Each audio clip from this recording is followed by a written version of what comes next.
Right గా సభ ప్రాంగణం నుంచి మా ప్రతినిధి రాజు లైవ్ ద్వారా మరిన్ని అప్డేట్స్ అందిస్తారు. రైట్ చెప్పండి రాజీవ్ రెడ్డి.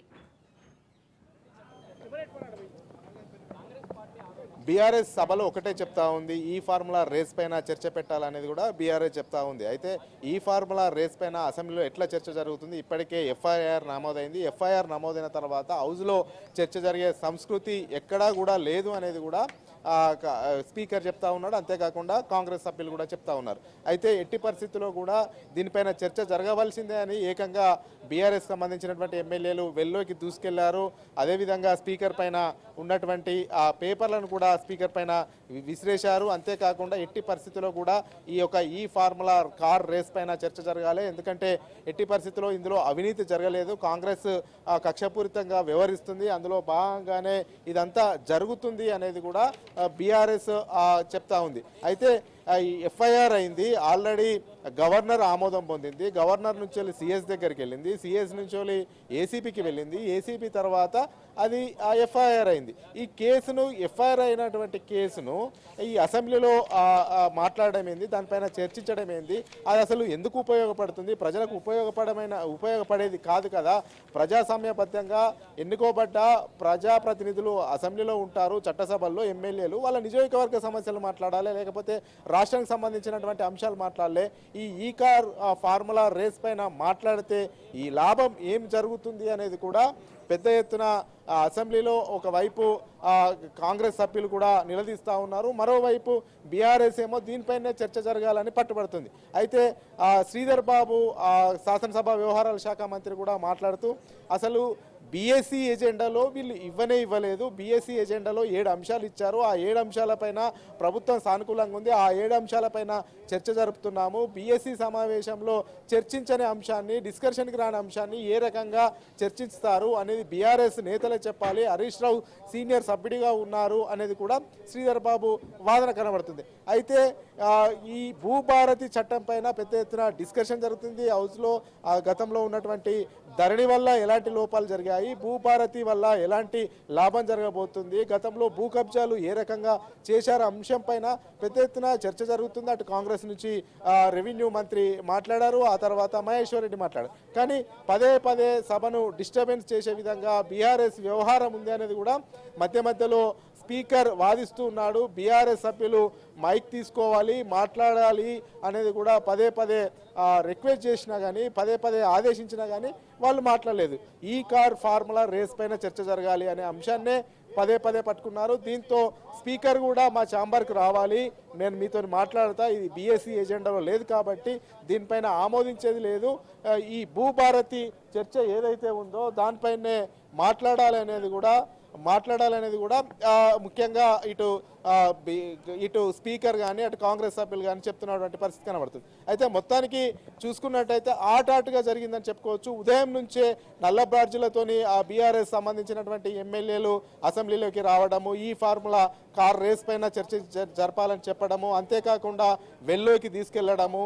గతంలో ఉమ్మడి రాష్ట్రంలో ఏ రకంగా అయితే మార్షల్స్ అసెంబ్లీలోకి వచ్చారో ఈసారి కూడా అలాంటి మార్షల్సే పెద్ద ఎత్తున అసెంబ్లీలోకి వచ్చారు. ఎందుకంటే ఉమ్మడి రాష్ట్రంలో ఏ రకంగా రచరచ జరిగిందో, ఉమ్మడి రాష్ట్రంలో తెలంగాణ కావాలంటూ ఏ రకంగా నినాదించి సభ్యుల బెంచ్లు ఎక్కి స్పీకర్ వైపు దూసుకెళ్లారో ఈసారి కూడా ఈ దఫా కూడా అలాగే జరిగింది. చాలా రోజుల తర్వాత అసెంబ్లీలో గందరగోళ వాతావరణం నెలకొంది, ఎవరు ఎక్కడికి వెళ్తున్నారని తెలియని పరిస్థితి నెలకొంది. వెల్లోకి దూసుకెళ్లారు. అటు బీఆర్ఎస్ సభ్యులకు ఇటు కాంగ్రెస్ సభ్యులకు ఓరాఓరిగా నినాదాలు చేసుకున్నారు. అదే విధంగా ఒకరిపైన ఒకరు వెళ్ళడం జరిగింది. మొత్తానికి చూసుకున్నట్టయితే ఈ యొక్క అసెంబ్లీ సమావేశాల్లో సమావేశాల్లో ఏ రకమైనటువంటి బిల్లు, భూభారత్కి సంబంధించినటువంటి బిల్లును ప్రవేశపెడితే దానిపైన చర్చ జరగాలి. కానీ ఈ అంశం ఏంటి అనేది కూడా అటు కాంగ్రెస్ కూడా గట్టిగానే రియాక్ట్ అయింది. అయితే స్పీకర్ ఇదంతా గమనించినటువంటి స్పీకర్ అక్కడ గందరగోళమైనటువంటి పరిస్థితి ఉంది కాబట్టి ఈ గందరగోళ పరిస్థితి మొత్తము కుదుట పడాలన్నా కానీ, గందరగోళ పరిస్థితి సంక్షిపోవాలన్నా కానీ బీఆర్ఎస్ సభ్యులకు నచ్చజెప్పాలి. ఈ యొక్క నేపథ్యంలోనే బీఆర్ఎస్ సభ్యులను కూడా స్పీకర్ ఛాంబర్లోకి ఆహ్వానించారు. బీఆర్ఎస్ సభ్యులు కూడా ఇప్పుడు స్పీకర్ ఛాంబర్లోనే ఉన్నారు. వాళ్ళు ఈ కార్ ఫార్ములా రేస్ పైన చర్చకు పట్టుబడుతున్నారు. అది ఎట్టి పరిస్థితుల్లో చర్చకు అనుమతించేది లేదనేది కూడా స్పీకర్ చెప్తున్నారు. వన్స్ ఎఫ్ఐఆర్ అయిన దాన్ని ఈ యొక్క దానిలో డిస్కషన్లో చేయరు. గతంలో కూడా ఉమ్మడి రాష్ట్రంలో కూడా ఆనవాయితీ లేదు, ఇది చర్చించదగ్గ అంశం కాదనేది కూడా స్పీకర్ కుండబద్దలు కొట్టినట్టు చెప్తున్నారు. కానీ వీళ్ళు పట్టుబడుతున్నారు, పదే పదే ఈ కార్ ఫార్ములా రేస్ పైనే చర్చ జరగాలి, అవినీతి జరగలేదు, కావాలని బట్టగలిసి మీదేస్తున్నారు, కక్షపూరితంగా వ్యవహరిస్తున్నారు, అందుకే ఈ అంశాన్ని చర్చించాలి, చర్చించేదాకా పట్టు వదిలేదు లేదని బీఆర్ఎస్ చెప్తుంది. అయితే మార్షల్స్ ఇక్కడి పెద్ద ఎత్తున అసెంబ్లీలోకి వచ్చారు, స్పీకర్ వెల్లోకి వచ్చారు. ఎందుకంటే బీఆర్ఎస్ సభ్యులు కూడా పెద్ద ఎత్తున స్పీకర్ వెల్లోకి దూసుకెళ్లే ప్రయత్నం చేశారు, వాళ్ళను అడ్డుకునే ప్రయత్నం మార్షల్ చేశారు. ఇప్పటికే 2 దఫాలుగా అసెంబ్లీ ప్రారంభమైన తర్వాత 2 దఫాలుగా వాయిదా పడుతూ అసెంబ్లీ వస్తుంది. అందులో భాగంగానే ఈ రకంగా ముందుకు ఇది సభ సజావుగా నడవాలి, సభా పద్ధతి ఇది కాదు, ఉందాతనంగా వ్యవహరించే పద్ధతి ఇది కాదనేది కూడా చెప్తున్నారు. అయితే మొత్తానికి చూసుకున్నట్లయితే కేటీఆర్ కూడా నేను ఈ ఫార్ములా రేస్లో ఎక్కడ కూడా అవినీతి చేయలేదు, నిన్న మంత్రి మాట్లాడారు, నేను ఈ కార్ ఫార్ములా రేస్లో డబ్బుల విషయము అంశం అనేది చర్చకు వచ్చింది. ఈ యొక్క డబ్బుల అంశం అనేది నేను ఈ అంశము డబ్బుల అంశం వచ్చినప్పుడు ఇది ఏసీబీ కిందకి కేసు రాదు, ఏసీబీ నన్ను కేసు పెట్టడానికి రైట్సే లేవు అనేది కూడా కేటీఆర్ వాదన కనబడుతుంది. ఎందుకంటే కేటీఆర్ ఒకటే చెప్తున్నాడు, ఇది ఏసీబీ కేసు, డబ్బుల అంశము ఏసీబీ కేసులోకి రాదు, పారదర్శకంగా విచారణ జరగాలి, కానీ నాపైన కక్షపూరితంగానే వ్యవహరిస్తున్నారు. అసలు ప్రభుత్వానికి ఏ కేసు పెడుతున్నారో ఎందుకు పెడుతున్నారో తెలియనటువంటి పరిస్థితి నెలకొంది. ఎందుకంటే కేసు పెట్టాలనే ఉద్దేశంతోనే కేసు పెడుతున్నారు అనేది కూడా చెప్తా ఉన్నారు. అందులో భాగంగానే కావాలని అటు కాంగ్రెస్ 6 హామీలు ఇచ్చింది, 6 హామీల మీద ప్రశ్నిస్తుంటే నిలదీస్తుంటే కావాల్సుకునే కేసు పెడుతున్నారు తప్ప ఇందులో ఏమాత్రం పారదర్శకంగా లేదని చెప్తున్నారు. ఇప్పుడు ప్రస్తుతం మనతోని ప్రభుత్వ విప్పు బీర్లా ఐలయ్య ఉన్నారు. ఏంది అసెంబ్లీలో జరుగుతున్నటువంటి తతంగాన్ని ఏం చూడవచ్చు, గతంలో ఉమ్మడి రాష్ట్రంలో ఉన్నటువంటి గందరగోళ పరిస్థితి మళ్ళీ తెలంగాణ రాష్ట్రం వచ్చిన తర్వాత కాంగ్రెస్ ప్రభుత్వం వచ్చిన తర్వాత అదే సంస్కృతి కొనసాగుతుంది, దీన్ని ఎట్లా చూస్తారు? ఒక దుర్మార్గపు చర్య, దొరల పాలన పోయి గడిల పాలన పోయి ప్రజాపాలన వచ్చింది. దీన్ని జీర్ణించుకోలేక ఇవాళ బీఆర్ఎస్ వాళ్ళు ఒక సభా మర్యాదలకు భంగం కలిగే విధంగా గౌరవ స్పీకర్ పోడియం వద్దకు ముట్టి స్పీకర్ మీదకే ప్లే కార్డులు ప్రదర్శించి ఆ ప్లే కార్డుల నుంచి స్పీకర్ను దాడి చేసిన సంఘటన చూసి నిజంగా కూడా ఒక దుశ్చర్య. గతంలో దళితులంటే వీళ్ళకు అది లేదు, దళితుల మీద వివక్షణ. గతంలో దళిత ముఖ్యమంత్రిని అధికారంలోకి వచ్చినందుకు దళితులు ముఖ్యమంత్రి చేయలే, దళిత బిడ్డ సిఎల్పి ఉంటే కూడా ఓర్వలేని ఈ దొరల పాలనకు చర్మగీతం పాడినా ఇంకా కూడా ఒక దళిత బిడ్డ స్పీకర్గా ఉంటే అవగాహనపరిచే విధంగా అవమానపరిచే విధంగా స్పీకర్ పోడియం ముట్టడిచ్చి ఇలా దాడి చేసిన దాన్ని తీవ్రంగా ఖండిస్తున్నాం. మేము ఒకటే, ఏదైతే తెలంగాణ ప్రజలకు అక్కరొచ్చే బిల్లులను హైడ్రా కావచ్చు, మున్సిపల్ చట్టం కావచ్చు, పంచాయతీరాజ్ చట్టం కావచ్చు, ఇలా పర్యాటక బిల్లు కావచ్చు, ఇలా మీరు తెచ్చినటువంటి ధరణి ఒక లోపభూయిష్టంగా ఉంది. ప్రతి ఎమ్మెల్యే దగ్గర వచ్చే 100 ఇష్యూలలో 90% ఇష్యూలు భూ సమస్యలు ఉన్నాయి. కాబట్టి దాని గౌరవ ముఖ్యమంత్రి ఒక మంచి భూభారతి చట్టం తెచ్చి మా రెవెన్యూ శాఖ మార్చులు పొంగులేటి శ్రీనివాస్ రెడ్డి గారు మాట్లాడే సమయంలో ఈ చట్టాన్ని వాళ్ళు వ్యతిరేకించి ఇలా వాళ్ళ గడీల పాలనతోటి ఏదైతే ధరణి తెచ్చినటువంటి ధరణి వల్ల 1000 ఎకరాలు 1000 భూముల స్కామ్ చేసి అది ఎక్కడ బయటపడతాయని వాళ్ళ గుండెల్లో రైలు పరిగెత్తున్నాయి. అయినా ఇలా సభ కూడా భూభారతిని ఆమోదించి ప్రతిపక్షాలు అందరూ విపక్షాలతోటి ఇలా భూభారతిని ఇలా చట్టం చేయాలని మా గౌరవ ముఖ్యమంత్రి మా రెవెన్యూ శాఖ మార్చి తలిస్తే ఇలా సభలో కేటీఆర్ లేకున్నా ఆ కేటీఆర్ మీద ఉన్నటువంటి ఈ కార్ రేసును పట్టుపట్టడం నిజంగా దుర్మార్గ చర్య. గవర్నర్ దృష్టికి పోయింది, అది కోర్టులో ఉంది, కోర్టులో ఉన్నటువంటి ఇష్యూను ఇలా చట్టసభల్లో ఇలా మాట్లాడి దాని గురించి చర్చించే అవకాశం లేనందున దానికి మా స్పీకర్ గారు అనుమతి ఇవ్వకపోతే నిజంగా స్పీకర్ మీద దాడి చేసి ఒక యుద్ధ భూమిగా అసెంబ్లీ చేసి 10 ఏళ్ళు మీరు మంత్రిగా ఉండి గత 20 సంవత్సరాల ఇండస్ట్రీ అంటున్నారు, మరి ఎక్కడ మీ సభా మర్యాదలు మీకు తెలివయా? ఎందుకు కావాలని ఈ తెలంగాణలో మంచి పాలసీలు తీసుకొచ్చి మంచి చట్టాలు చేస్తుంటే దీన్ని వ్యతిరేక చేయాలి.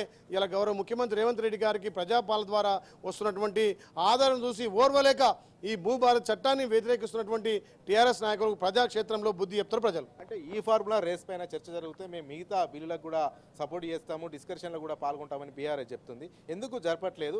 మీరు ముఖ్యంగా చెప్తున్నారు ఎఫ్ఐఆర్ అయింది కాబట్టి ఇందులో జరపరాదు అని. మరి అందులో కూడా ఉన్నటువంటి వాళ్ళు బీఆర్ఎస్లో సీనియర్ సభ్యులే ఉన్నారు, మరి వాళ్ళకి తెలియదా? ఎందుకు అడుగుతున్నారు అనుకుంటున్నారు? అంటే ఏవో కావాలని రాద్దాం చేసి సభను భంగం కలిగి ఆరగించాలి, సభలో ఈ బిల్లు మీద చర్చ జరగొద్దు. ఇలా భూభారత్ అంటే తెలంగాణలో ప్రతి రైతుకు భూమి ఉన్న ప్రతి ఎకరం గుంట ఉన్న రైతు కూడా లబ్ధి అయ్యే విధంగా మా భూముల మీద మాకు హక్కులు కలుగుతున్నాయి, ధరణి వల్ల సమస్యలు లేకెత్తినాయని చెప్పి ఇలా తెలంగాణ ప్రజలు దాన్ని మార్చే కదా ఇలా ప్రజాపాలన తీసుకొచ్చింది. ఆ ప్రజాపాలన ద్వారా మేము ధరణిని లోపభూయిష్టంగా సవరించి భూభారత్ వచ్చి ప్రతి ఇలా హక్కు చట్టాన్ని కల్పిస్తుంటే ఓర్వలేక ఏదో ఒక మొండి సాగుతోటి ఇప్పుడు ఈ కార్ రేస్ చర్చ జరగాలంటే ఆడ కేటీఆర్ ఉండాలి, అయినా అది గవర్నర్స్కి వెళ్ళింది, కోర్టులో కేసు అయింది, కోర్టు వ్యవహారం ఉన్నప్పుడు దాని మీద చర్చ జరగొద్దు. అది వాళ్ళకి తెలిసి కూడా ఒక మొండి పట్టుగా సభను ఎట్లా వాయిదేయాలి, మమ్మల్ని సస్పెండ్ చేయాలని చూస్తున్నారు.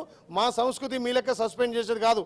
గతంలో మా గౌరవం ఇప్పుడున్నటువంటి మంత్రివర్యులు కోమటిరెడ్డి వెంకరెడ్డి గారిని, అదేవిధంగా ఒక దళిత బిడ్డ సంపత్ కుమార్ను మీరు శాశ్వతంగా సభ్యత్వాన్ని రద్దు చేశారు.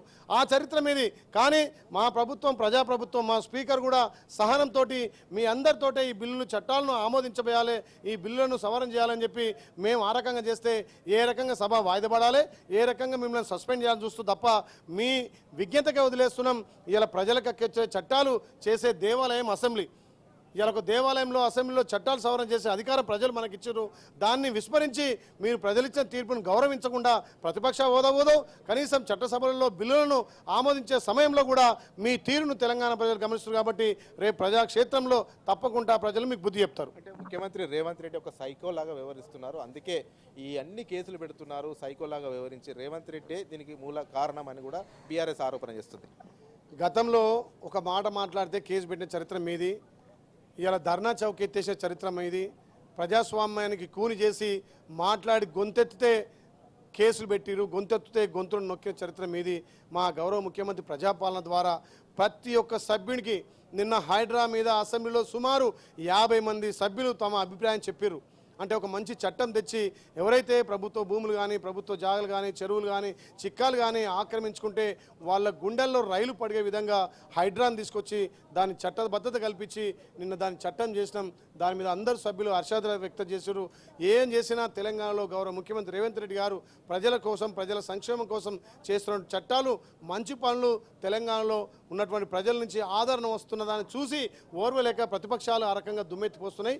తెలంగాణ ప్రజలు గమనించే కదా మిమ్మల్ని అసెంబ్లీలో ఇచ్చిన సీట్లకు మీరు పార్లమెంట్లో జరిగిన దానికి గుండు సున్నకి ఇచ్చిన మీ వక్రబుద్ధి మారతలేదు. కాబట్టి రేపు జరిగే స్థానిక సంస్థలు కానీ వచ్చే అసెంబ్లీలో తెలంగాణ ప్రజలు తప్పకుండా మీకు బుద్ధి చెప్తారు. అంటే ఈ ఫార్ములా కేసు అనేది కేవలం నిధులు దుర్వినియోగమయ్యాయి, డబ్బుల పంపిణీలోనే కింది మీద జరిగింది అనేది మంత్రి ఆరోపించారు పొన్నం ప్రభాకర్. అయితే ఈ నిధుల దుర్వినియోగం కానీ, డబ్బులు మిస్యూజ్ కానీ ఇదంతా కూడా ఏసీబీ కిందికి రాదు, ఏసీబీ కావాలనే కేసు పెడుతుంది. అసలు ఏ కేసు పెట్టాలో కూడా ప్రభుత్వానికి అర్థం అవ్వట్లేదు అంటాడు కేటీఆర్ ఇంకా దొరాంకారం పిల్ల జమీందారు అయినా చట్టం తన పని చేసుకోబోతుండే, గవర్నరే దాన్ని అడ్జేసిండు. ఇలా కోర్టులో కేసు ఉంది, దాని మీద మాట్లాడే సమయం ఇది కాదు. గవర్నర్ అది కోర్టులో తేలిన తర్వాత దాని మీద చర్చకు చేద్దాం. ప్రభుత్వం చట్టం తన పని తాను చేసుకుపోతుంది.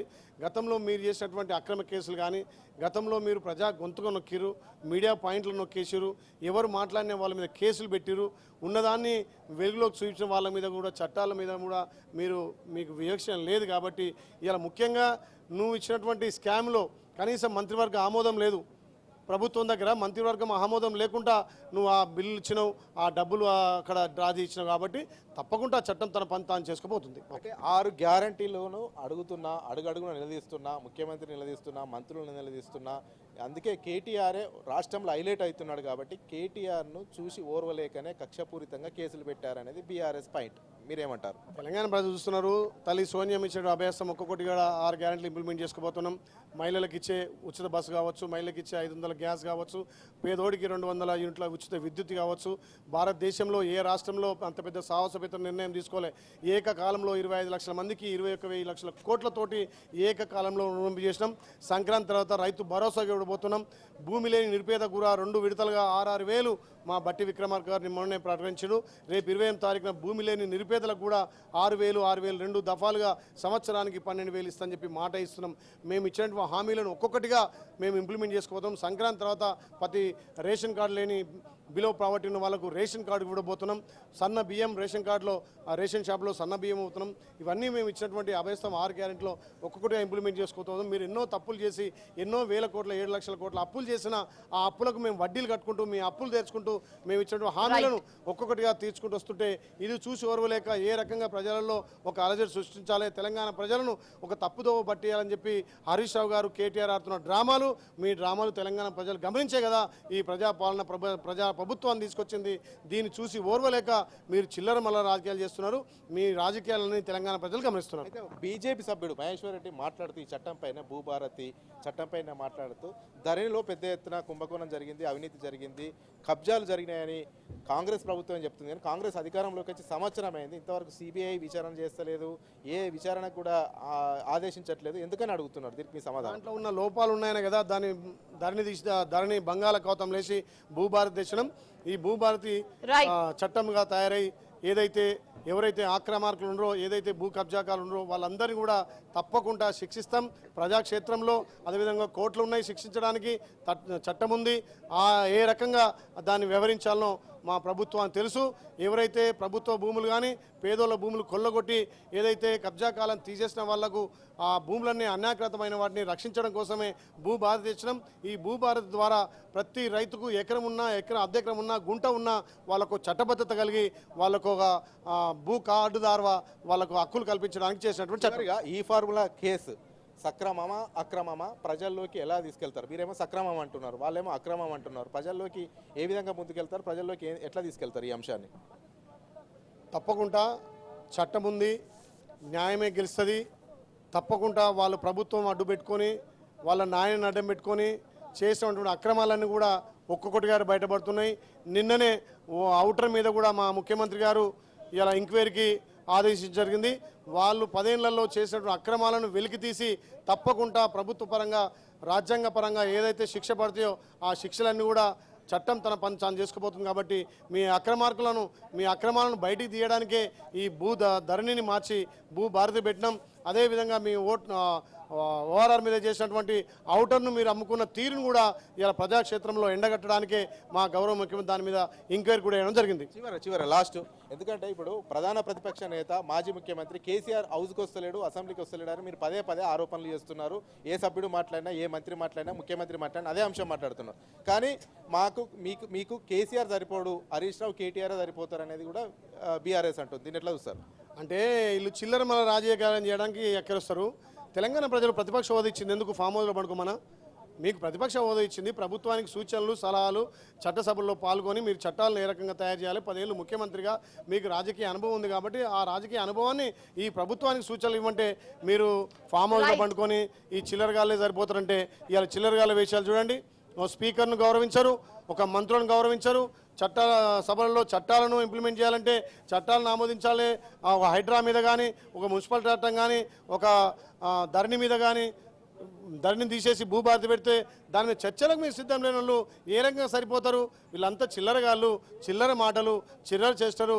ఒక సభాపతి సభ హుందాతనాన్ని కాపాడుకుంటూ మీకు 3 సార్లు అవకాశం ఇచ్చిన మాట్లాడలేని దద్దమ్మలు ఏమున్నా మొండి పట్టుబట్టి సభలో లేని కేటీఆర్ గురించి ఈ ఫార్ములా గురించి మాట్లాడమని ఇలా భూభారతిని చర్చించినప్పుడు ఆ చర్చలో పాల్గొని మీరు ఆమోదం తెలపాల్సిన సమయంలో ఒక మొండు పట్టుబట్టి ఎంతసేపటికి మీరు వివరించినట్టుగా మిమ్మల్ని సస్పెండ్ చేయాలి, సస్పెండ్ చేస్తే మేము బయట పోయి ఎంజాయ్ చేస్తామని చూస్తూ తప్ప మేము మిమ్మల్ని సస్పెండ్ చేయము.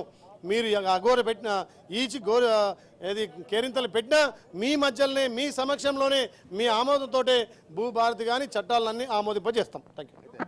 మొత్తానికి విప్ ఒకటే చెప్తా ఉన్నారు బీర్లా ఐలయ్య. అయితే ఎట్టి పరిస్థితుల్లో ఎంత గందరగోళ వాతావరణం సృష్టించినా, వెల్లోకి వచ్చినా, ఇవన్నీ చేసినా కానీ ప్రజాపాలన కాబట్టి, ప్రజాప్రభుత్వం కాబట్టి వాళ్ళ మీద వేటు వేయట్లేదు. గతంలో సంపత్ మీద వేశారు, కోమటిరెడ్డి వెంకటరెడ్డి మీద బహిష్కరణ వేటు వేశారు. కానీ మా పైన దురుసుగా ప్రవర్తించినా, వెల్లోకి వచ్చినా కానీ సహనంతోనే ఉంటున్నాము. ఎట్టి పరిస్థితుల్లో ఇప్పుడు వాళ్ళు కావాలనే ఇదంతా చేస్తున్నారు, రాద్దంతం చేస్తున్నారు. ఎఫ్ఐఆర్ నమోదైంది, సభలో ఎట్లా చర్చిస్తారు? ఎఫ్ఐఆర్ అయిన తర్వాత చర్చించడానికి ఉండదు. గత సంప్రదాయాలు కూడా చెప్తున్నాయి, సభా సంప్రదాయాలు. అందులో ఉన్నటువంటి వాళ్ళు కూడా, బీఆర్ఎస్లో ఉన్నటువంటి వాళ్ళు కూడా సీనియర్ ఎమ్మెల్యేలుగా పనిచేశారు, మంత్రులుగా పనిచేశారు. ఇలా వెల్లోకి రావడం కరెక్ట్ కాదు. బీఎస్సీ ఎజెండాలో ఫిక్స్ అయినటువంటి అంశాలనే చర్చిస్తారు. బీఎస్సీ ఎజెండాలో ఎక్కడ కూడా ఈ ఫార్ములా కార్ రేస్ పైన చర్చిస్తామని ఎక్కడా లేదు. ఇది right, thanks for the updates Rajireddy.